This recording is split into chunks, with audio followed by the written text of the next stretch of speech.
우리가 읽은 내용은 일반적으로 알려진 복음 전도의 개념과는 좀 사뭇 다른 내용을 우리에게 전해주고 있습니다. 그래서 우리가 많이 알고 있는 내용이고 우리가 익숙한 내용이지만 한번 들여다볼 필요가 있다는 거죠. 구조는 굉장히 심플합니다. 쭉 읽어보시면 19절, 20절, 21절 계속해서 바울이 강조하는 것은 내가 무엇이 된 것은 무엇을 얻기 위함이다. 19절에 보면 내가 모든 사람에게 종이 된 것은 더 많은 사람을 얻고자 함이다. 20절에 내가 유대인과 같이 된 것은 유대인들을 얻고자 함이요. 율법 아래 있는 자 같이 된 것은 율법 아래 있는 자들을 얻고자 함이요. 21절에 내가 율법 없는 자와 같이 된 것은 율법 아래 있는 자들을 얻고자 함이요. 22절에 내가 약한 자와 같이 된 것은 약한 자들을 얻고자 함이요. 내가 된 것은 그 사람들을 얻고자 합니다. 고린도전서 9장을 보면 바울은 복음에 약간 미친 사람 같다는 생각이 듭니다. 미친 사람이죠, 사실. 12절을 보면 우리가 지난주에 나눴지만 내가 권리를 다 쓰지 않는 것은 나의 엑수스야. 나의 정당한 권리를 다 쓰지 않는 이유는 그리스도의 복음에 혹여라도 장애가 될까? 그 장애가 없게 하려 합니다. 14절을 보면 주께서는 복음 전하는 자들이 복음으로 말미암아 살리라 명하셨다. 16절 내가 복음을 전할지라도 자랑할 것이 없으면 내가 부득불 할 일입니다. 만일 복음을 전하지 않으면 내게 화가 있을 것이다. 그래서 복음을 전하는 바울의 태도를 보면 조금은 당황스럽습니다. 복음을 위해서는 기꺼이 나의 사도적 권리를 포기하겠다 그러고 복음을 위해서라면 기꺼이 나의 자유도 포기하겠다. 복음을 위해서라면 나는 급여도 받지 않겠다. 복음을 위해서는 나는 심지어 종이 될 수도 있다. 복음을 위해서 나는 기꺼이 유대인이 될 수도 있고 나는 복음을 위해서라면 율법 아래에 있는 자들과 같이 될 수도 있고 복음을 위해서라면 율법 없는 자들과 같이 될 수도 있고 복음을 위해서는 약한 자와 같이 될 수도 있다. 또 복음을 위해서는 나는 그 어느 누구라도 될 수 있다. 목적은 다 하나입니다. 오늘 설교 제목도 그렇지만 단 몇 사람이라도 내가 구원할 수 있다면 기꺼이 나는 나 자신을 버릴 자세가 되어 있다. 너무 좀 저자세 아닌가? 우리가 아는 복음 전도와는 결이 조금 다른 것 같아요. 너희가 우리 교리를 받아들이면은 구원을 얻을 수 있어. 우리 교회에 등록하면, 우리 종교를 믿으면 너희도 우리처럼 구원 받을 수 있어. 근데 바울은 이런 말 대신에 내가 너희와 같이 되겠다. 그러니까 우리와 너희의 차별화가 아니라 내가 너희와 같이 된다는 것은 너와 내가 동일화가 된다는 거죠. 우리는 너희와 달라. 이건 차별화잖아요. 나는 너희와 다르지 않아. 이건 동일화라는 거죠. 차별화. 이거는 이 세계를 움직이는 동력이고 자본주의 세계를 움직이는 동력입니다. 나도 열심히 노력하면 저 위치까지 올라갈 수 있어. 차별화된 삶을 살 수 있어. 이게 자본주의 복음이잖아요. 그래서 모두가 동등하면 동등하다. 아무리 열심히 일하면 동등해. 다 똑같이 그냥 누리는 것들을 내가 어떤 노력을 했을 때 누구와 차별화된 입지에 갈 수 없다. 그러면 이런 메시지들을 먹히지 않죠. 차별화 전략이 절대로 먹히지 않습니다. 인도의 네팔, 인도나 네팔이나 이런 카스트 제도 보면 untouchables, 불가촉 천민은 절대로 브라만이 될 수가 없습니다. 죽었다 깨달아. 근데 우리가 사는 세계는 차별화로 돌아갑니다. 세계가 그렇게 돌아가요. 그러니까 너보다 나은 존재가 되어야 내가 생존에 유리하니까.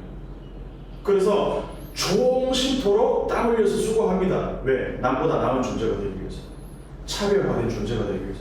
그래서 복음을 처음 접하면, 복음을 제대로 접한다면 복음은 당황스럽습니다. 왜? 복음은 차별화된 계급의 울타리를 다 허물어 버리기 때문에. 신이 사람이 되셨다. 이거부터 벌써 차별화를 그냥 깨워버렸습니다. 하나님 스스로 차별의 장벽을 깨고 사람이 되셨다. 이거부터 우리를 당황스럽게 합니다. 그래서 복음이 당황스럽다는 거죠. 너희의 윤리적 수준, 그 종교적 수준이 어느 정도의 그 레벨이 되면 나 같은 존재가 될 수 있어. 자, 컴온, 힘내봐. 다 같이 거룩해지기 위해서 노력해보자. 종교도 그렇게 될 수 있죠. 근데 복음은 정반대 이야기를 들려준다는 거죠. 최근에 이스라엘 가자 지구가 다시 한번 불타오르고 있습니다. 위태롭습니다. 그러니까 이스라엘과 팔레스타인 간의 갈등에 여러 가지 요소가 있겠지만, 여러 가지 요인들이 있겠지만, 근본 원인은 그거 아니겠어요? 우리는 너희와 다르고 이 땅은 아브라함에게 약속하신 땅, 우리 선조에게 약속하신 그 땅, 합법적으로 여호와께서 우리에게 선사하신 땅이야. 우리는 차별화된 민족. 우리 너희와 다르고 그것도 신이 보증해준 차별화된 민족이라는 것. 신이 인정해 주셨단 말이에요. 아브라함의 자손들이라. 예수 그리스도가 이 땅에 오시면서 혈통적 아브라함의 자손이 이스라엘이 아니라고 해도 듣고 싶지 않아요. 왜? 이 땅을 뺐을 명분이 사라지니까. 같은 아파트 살면서도 미국에도 그렇습니까? 그 임대 아파트가 있고 분양받은 아파트가 있어가지고 출입문이 다르대요. 그래가지고 이쪽 그 모레트도 다르고 그래가지고 임대 아파트 사는 애들이 이렇게 분양받은 아파트 온다 그러면 오지 말라고 그러고 애들끼리 차별하고 모든 세계가 그렇게 돌아갑니다. 그죠? 그래서 이 종교는 차별화의 시작점이고 근본이죠. 우리는 너희와 달라. 기독교든 이슬람교든 유대교든 모든 종교가 그 차별을 통해서 정체성을 만들어간다는 거예요. 근데 아이러니하게도 복음 전도의 선구자라고 할 수 있는 이 바울이 복음을 기독교라는 그릇 안에 가두지 않았다. 바울은 기독교의 창시자가 아닙니다. 근데 바울의 목적은 유대교인을 기독교인으로 만드는 데 있지 않았다. 물론 바울의 의도와 다르게 기독교는 굉장한 힘이 되었어요. 굉장한 권력이 되었어요. 그래서 중세 기독교 제국으로 진화하는 동안 세계 최대의 최강의 힘을 갖게 됐습니다. 바울 의도와는 다르겠죠. 글로벌한 종교, 성공한 종교가 되어버렸어요. 그렇죠? 가장 종교적이었던 사람이 바울이었습니다. 사실상. 근데 이 사람이 어떻게 됐냐? 누구보다 종교적인 사람이었던 바울이 가장 탈종교적인 사람이 되었다. 아이러니 아닙니까? 바울은 뼛속부터 유대인이죠. 그 혈통에 대한 자랑이 있었어요.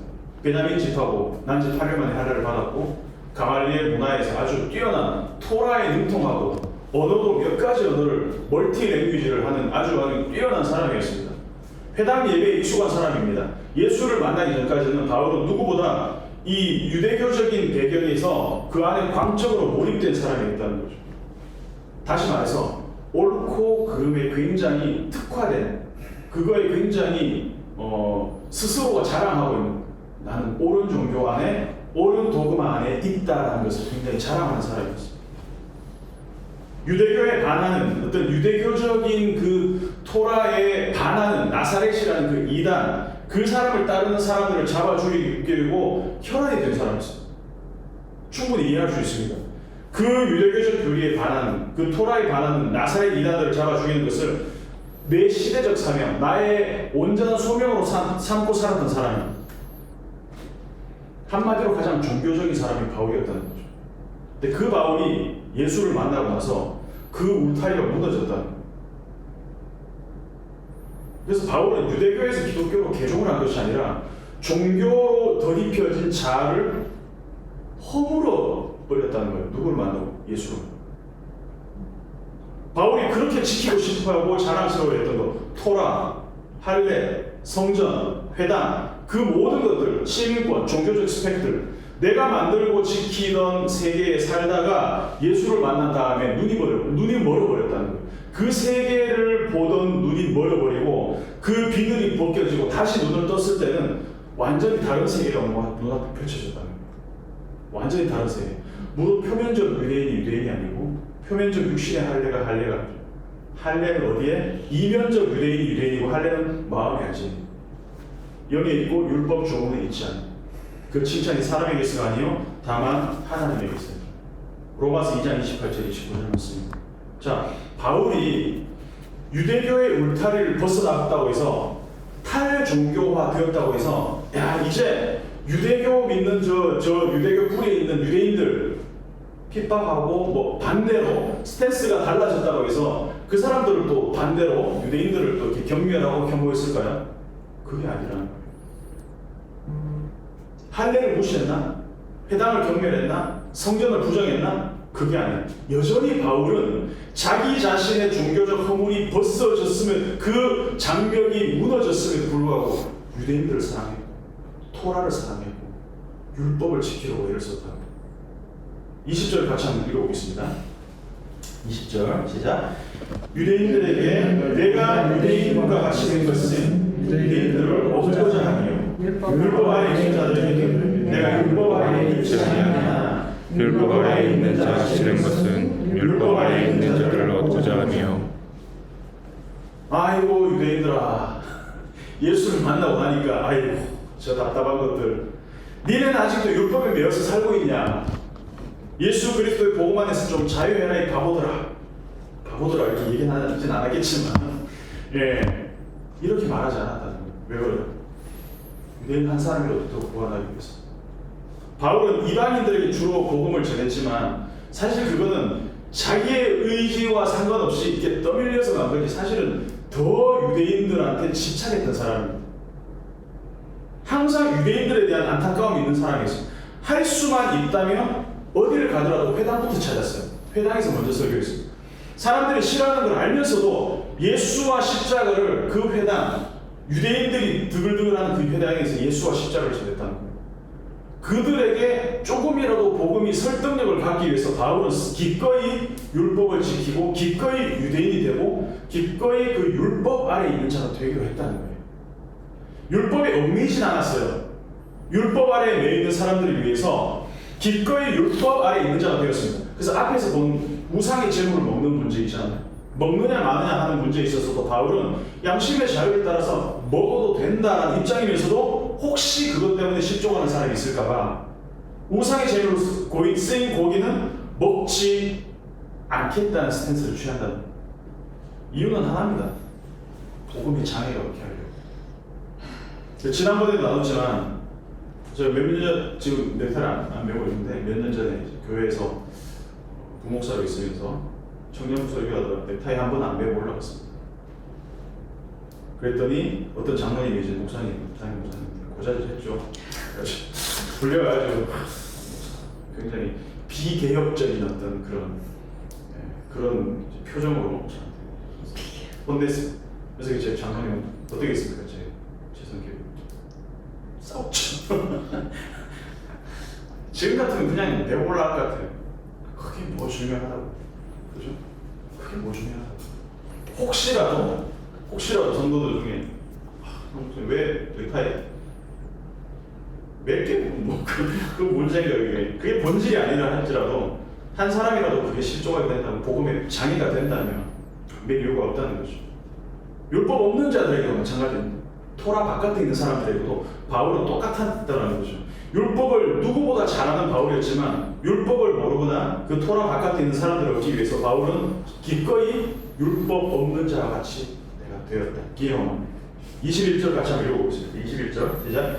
율법 없는 자에게는 내가 하나님께는 율법 없는 자와니요 도리어 그리스도의 율법 아래에 있는 자이나 율법 없는 자와 같이 된 것은 율법 없는 자들을 얻고자 함이라.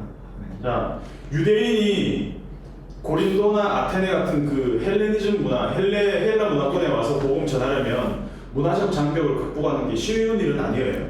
언어와 문화가 다른 사람들의 그 삶의 컨텍스트를 이해하는 게 쉽지 않겠지만, 한 사람이라도 그 유대인들 아닌 이방인들의 복음을 받아들일 수 있다면 그까지의 대수겠냐. 제가 최근에 유튜브로 본 영상 중에 나는 왜 기독교인이 아닌가, 버트란트 러셀의 저작이기도 하죠.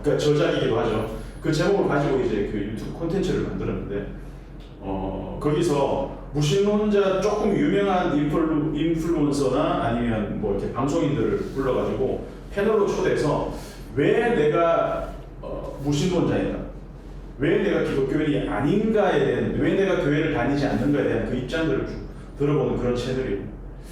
근데 이걸 쭉 들으면서 저 자신에게 약간 놀라웠던 게 뭐냐면, 저는 의식적으로라도 비기독교인이나 교회 바깥에 있는 사람들에 대해서 유연한 생각들을 가지려고 애를 쓰고 있어요. 그 사람들이 그럴 수밖에 없는 어떤 그런 환경들, 그 사람들이 교회를 멀리하고 아니면 교회에서 받은 상처들이나 이런 것들 때문에 교회에 나오지 않는 그런 것들을 이해하려고 애를 쓴다는 거죠. 근데 그런데도 불구하고 저 사람들이 하는 말을 들을 때 어느 순간 나도 왜 이렇게 교만하지? 하나님 위해서 뭘 한다고? 이런 생각을 나도 하고 있더라고요. 나도 뼛속까지 이 기독교적 뿌리에 완전히 젖어 있는 사람이구나라는 생각을 하게 돼요. 그 사람이 하는 말들, 비신앙적이고 신을 뭐 증명하는 거에 대해서 굉장히 우습게 생각하고 비성경적인 나름 그 사람들이 합리적이고 이성적이라고 생각하는 사람들의 모습을 보면서 긍휼보다는 판단이 되더라고요. 나도 어쩔 수 없는 중요입니다.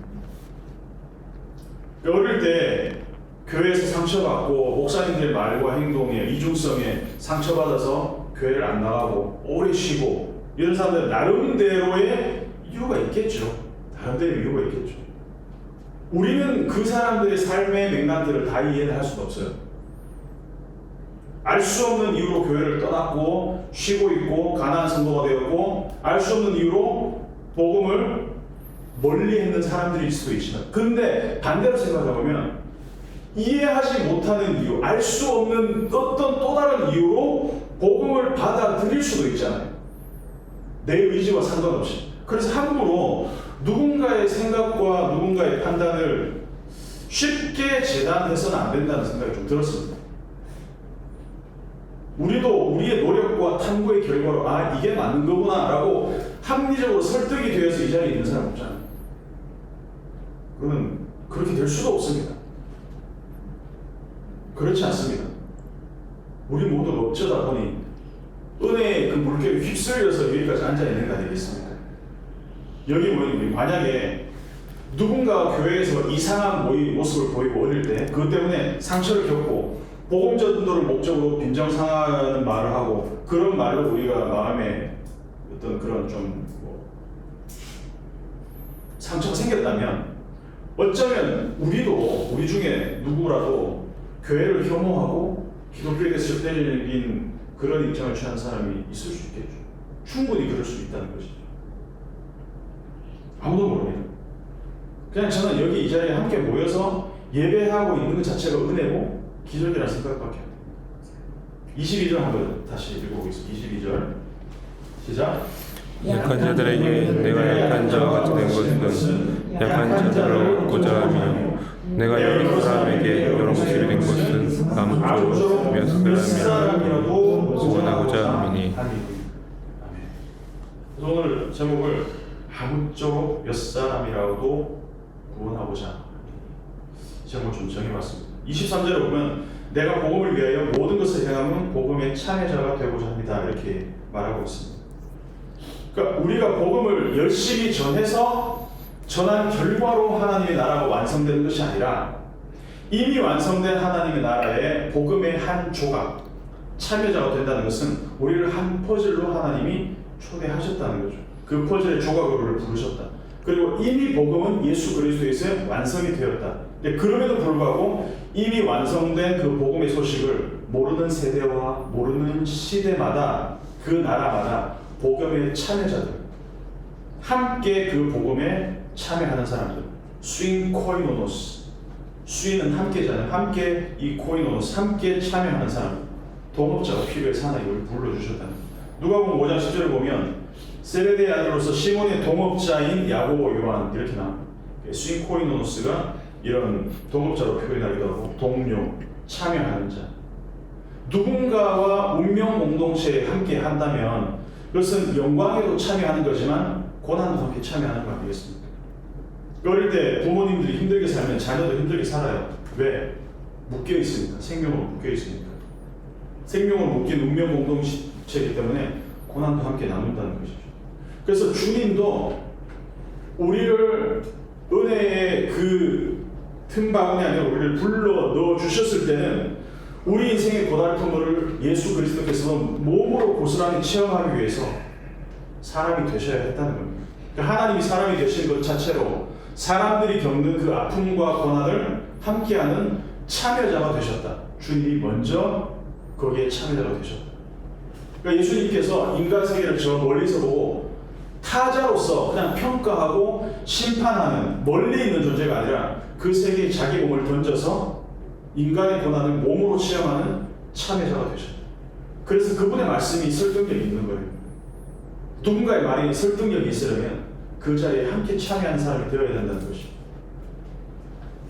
참여자가 된다는 것은 복음의 한 조각을 만든 거라는 것이죠.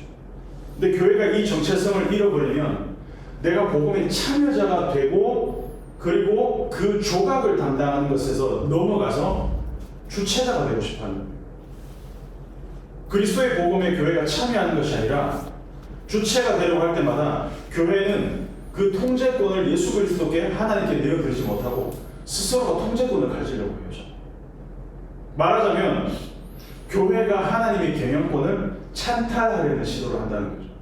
요즘 뭐 엔터테인먼트 그룹이 경영권 찬탈 뭐 이런 이슈로 되게 뜨겁던데 그런 거죠.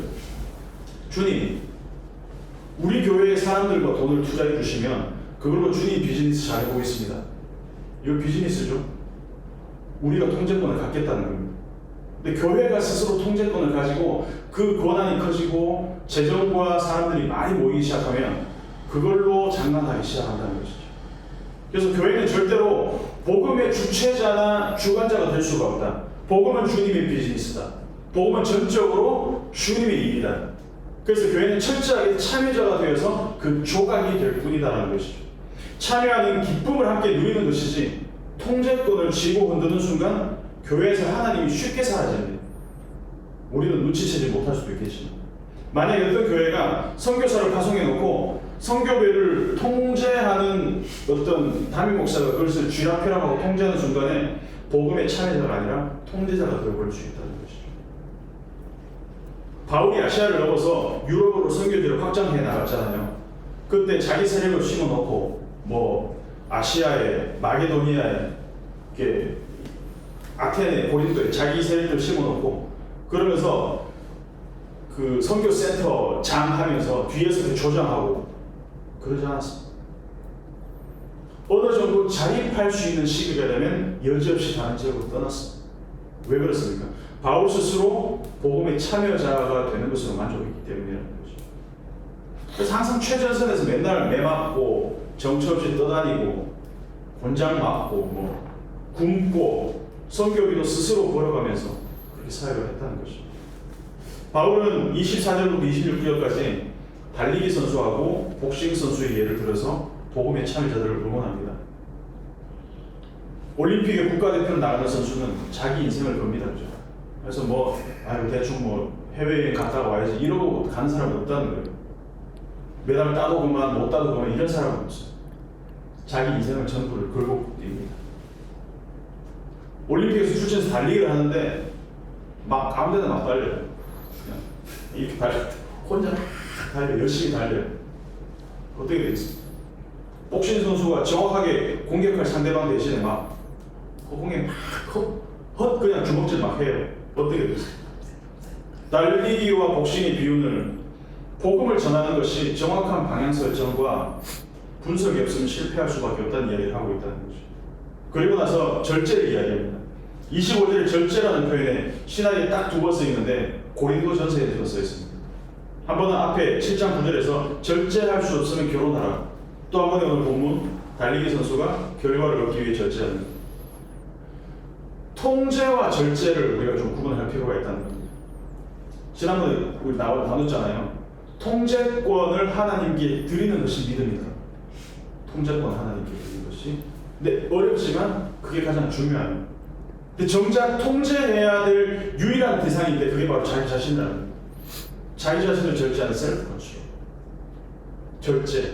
그래서 내가 나를 통제하지 않으면 반드시 타인을 통제하려고 들 수밖에 없다는 거예요. 그래서 타인과 상황과 환경에 대한 통제권을 주님께 드리되 나에 대한 통제권을 스스로 놓지 않는 것. 쉬운 말로 성경적인 내로남불이 되지 않는 것. 이 경각심을 바울이 주고 있다는 것.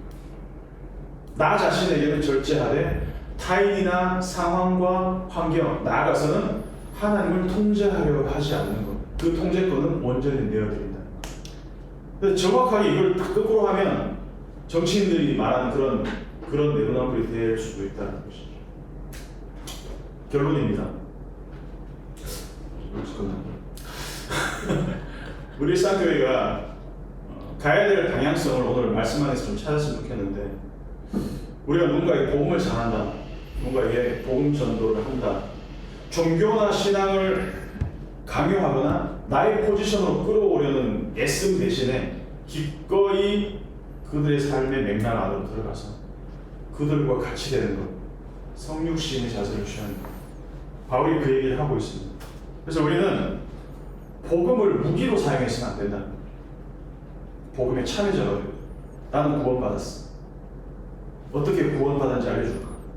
이게 복음이 무기가 돼서는 안 된다는 거죠. 그래서 하나님이 시작하시고 이루어 가시는 이 복음의 경기에 함께 매일매일 참여해 나가는 우리 일상교회가 되었으면 좋겠습니다.